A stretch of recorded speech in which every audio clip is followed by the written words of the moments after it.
भगवान, आपके चेहरे की आभा बता रही है कि आप किसी खास चीज को याद करके मन ही मन मुस्कुरा रहे हैं। क्या मैं आपकी इस मुस्कान का कारण जान सकती हूँ स्वामी? हाँ लक्ष्मी, तुम मेरी पत्नी हो, मेरी अर्धांगिनी हो, और पत्नी को पति की मन की बात जानने का पूरा अधिकार होता है। तो फिर बताइए ना स्वामी, आप किस बात को लेकर इतना मुस्कुरा रहे हैं? देवी लक्ष्मी, मैं पृथ्वी लोक की मनमोहक सुंदरता को याद करके इतना मुस्कुरा रहा हूं। बड़े दिन हो गए पृथ्वी लोक पर जाएं। मैं सोच रहा था कि क्यों ना एक बार पृथ्वी लोक का भ्रमण कराऊं। ये तो बहुत अच्छा विचार है स्वामी। स्वामी, मेरी आपसे एक विनती है। हाँ बोलो। मैं भी चाहती हूँ कि आपके साथ पृथ्वी का भ्रमण करूँ। बस यही विनती है स्वामी आपसे। ठीक है देवी लक्ष्मी, तुम हमारे साथ चल सकती हो, लेकिन तुम्हें एक बात का ध्यान रखना होगा। किस बात का स्वामी? देवी लक्ष्मी, जब हम लोग पृथ्वी लोक पर जाएंगे तो आपको इस बात का ध्यान रखना होगा कि ना तो आप उत्तर दिशा की तरफ देखेंगे और ना ही उधर जाएंगे। जैसी आपकी इच्छा प्रभु, जैसा आप चाहते हैं मैं वैसा ही करूंगी। तो ठीक है, चलो फिर पृथ्वी लोक पर चलने की तैयारी करते हैं। लेकिन हम वहां पर इस वेशभूषा में नहीं जाएंगे, हम वहां पर साधारण पृथ्वीवासियों के वेश में जाएंगे। जैसी आपकी इच्छा स्वामी। चलो फिर।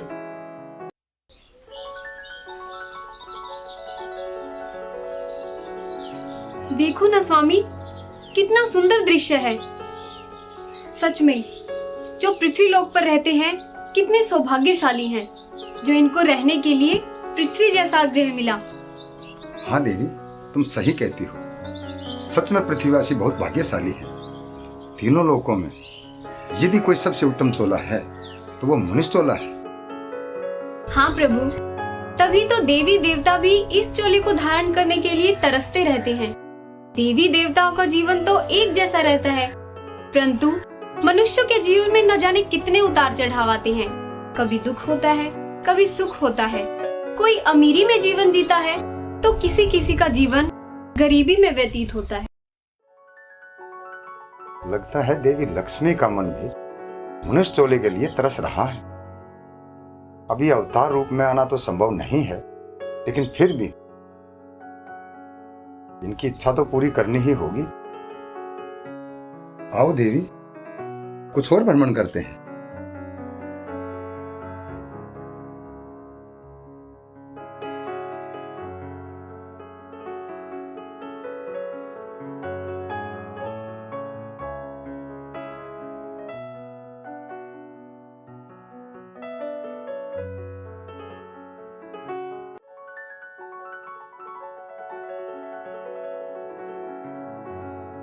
देखो ना स्वामी, धरतीवासी काम करते कितने अच्छे लगते हैं। सभी दिन भर अपना अपना काम करते रहते हैं और इनकी स्त्रियां घर में रहकर सारा काम करती हैं। कितना अच्छा लगता है। देवी लक्ष्मी, धरती के सभी प्राणी कर्मों के बंधन में बंधे होते हैं। सबको उनके प्रारब्ध कर्मों के अनुसार ही जीवन मिलता है।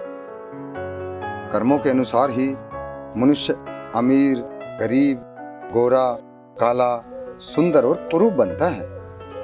प्रभु, क्या हम भी कर्मों के बंधन में बंधे हैं?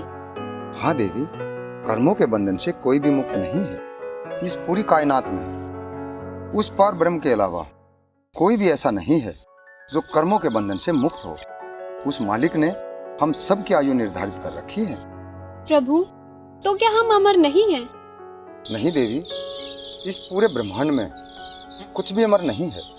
जब उस मालिक ने इस ब्रह्मांड की आयु निश्चित कर रखी है तो इसके अंदर रहने वाले हम अमर कैसे हो सकते हैं?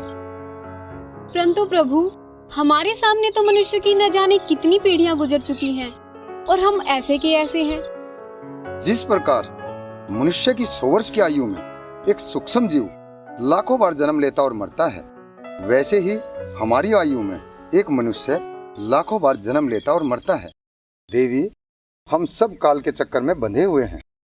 चलो अब कुछ और सैर करते हैं।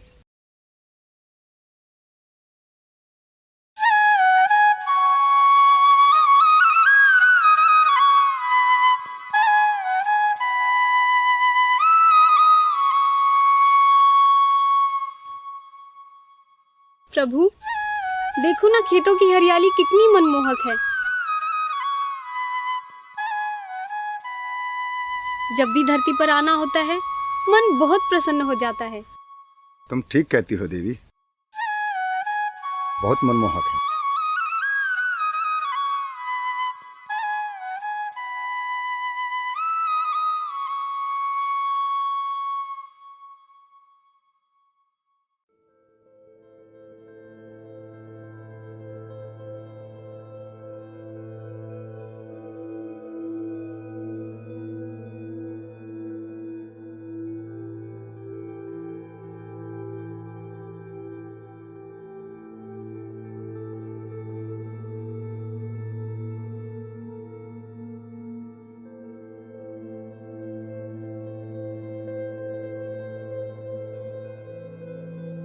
प्रभु, देखो ना कितना स्वादिष्ट गन्ना है। बहुत ही मीठा रस है इस गन्ने का तो। ये तुमने ठीक नहीं किया देवी। ये गन्ना तोड़कर तुमने किसान का नुकसान किया है। किसान से बिना पूछे उसकी खेत से चीज लेना चोरी की श्रेणी में आता है। चोरी? ये आप क्या कह रहे हैं स्वामी? हाँ देवी, ये गन्ना तोड़कर तुमने चोरी जैसा पाप किया है, और यदि पाप किया है तो उसकी सजा भी भुगतनी होगी। सजा प्रभु? हाँ देवी, जिस किसान के खेत से तूने ये गन्ना चुराया है, अब तुम्हें 3 साल तक उस किसान के यहाँ काम करके इस पाप के बोझ को उतारना होगा। जैसी आपकी इच्छा प्रभु। तो ठीक है लक्ष्मी, आज से ठीक 3 साल के बाद मैं तुम्हें बैकुंठ धाम ले जाने के लिए वापस आऊंगा। तब तक तुम किसान के यहाँ रहो।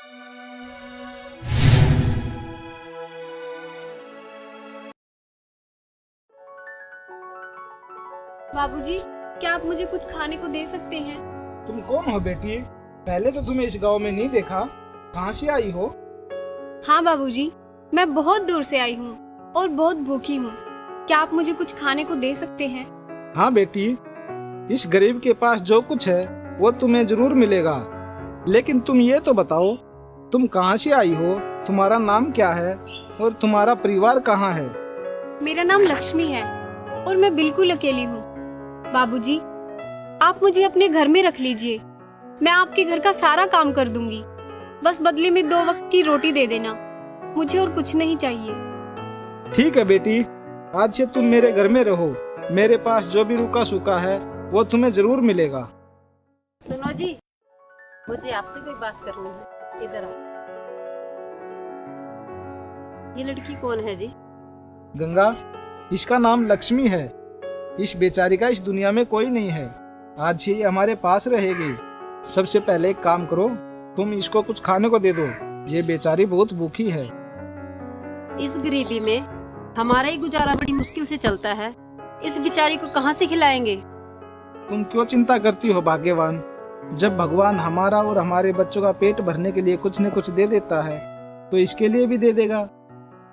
ठीक है, जैसे मालिक की इच्छा। बुलाओ इसे भीतर। लक्ष्मी बेटा, आ जाओ भीतर। आज से ये तुम्हारी माता है और मैं तुम्हारा पिता हूँ। आज से तुम इस घर में हमारी बेटी बनकर रहो।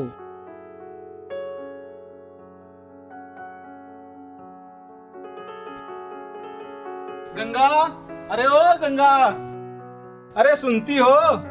जरा बाहर तो आओ। आई जी आई। क्या हुआ? आज तो बड़े खुश लग रहे हो। क्या बात है? आज तो बड़े खुश लग रहे हो, जैसे तो कोई बहुत बड़ी चीज मिल गई हो। हाँ गंगा, सुनोगी तो तुम भी खुशी से उछल पड़ोगी। बात क्या है? कुछ बताओ तो सही। ये देखो। इतने पैसे? कहीं कोई खजाना हाथ लग गया क्या? अरे नहीं रे, ये सब तो हमारी मेहनत का फल है। अपना तो आधा जीवन निकल गया मेहनत करते करते। इतना फल तो कभी नहीं मिला। सुनो, मैं बताता हूँ। मंडी में आज हमारी सब्जियाँ सबसे महंगे दामों में बिकी। जो सब्जी कल तक 5 रुपए किलो मुश्किल से बिकती थी, आज 100 रुपए किलो बिकी है। ये सारे पैसे हमारी आज की सब्जियों के हैं। ये तो कमाल हो गया जी। इतने पैसों की आमदनी तो हमें कभी 3 महीनों में भी नहीं मिली और आप एक ही दिन में ले आए। गंगा, ये लड़की लक्ष्मी सचमुच हमारे लिए भाग्य लक्ष्मी बनकर आई है। हाँ जी, आप सही कह रहे हो। आ जाओ, भीतर आ जाओ और आप खाना खा लो।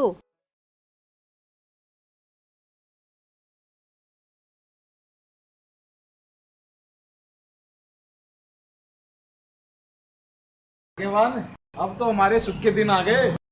ये लड़की जब से घर में आई है ना, हम गरीब से अमीर हो गए, हमारे तो वारे न्यारे हो गए। हाँ, ये तो बात सही है। ये लड़की सही में लक्ष्मी का रूप है। अरे भाग्यवान, अब तो खुश हो ना, अब तो तुम्हारे सपनों की नई गाड़ी भी आने वाली है। अरे लक्ष्मी बेटा। अरे लक्ष्मी बेटा, ये कौन है? बाबूजी, ये साक्षात विष्णु जी और मैं इनकी अर्धांगिनी लक्ष्मी। बाबूजी, मैं किसी श्रापवश आपके इस घर में आई थी। मैंने आपके खेत से गन्ना तोड़ा था, जिसके लिए मुझे सजा मिली थी कि 3 साल मैं आपके घर में काम करूं। अब हमारा समय पूर्ण हुआ, अब हमें आज्ञा दीजिए। अच्छा बाबूजी, अब हमें विदा कीजिए। सदा सुखी रहो।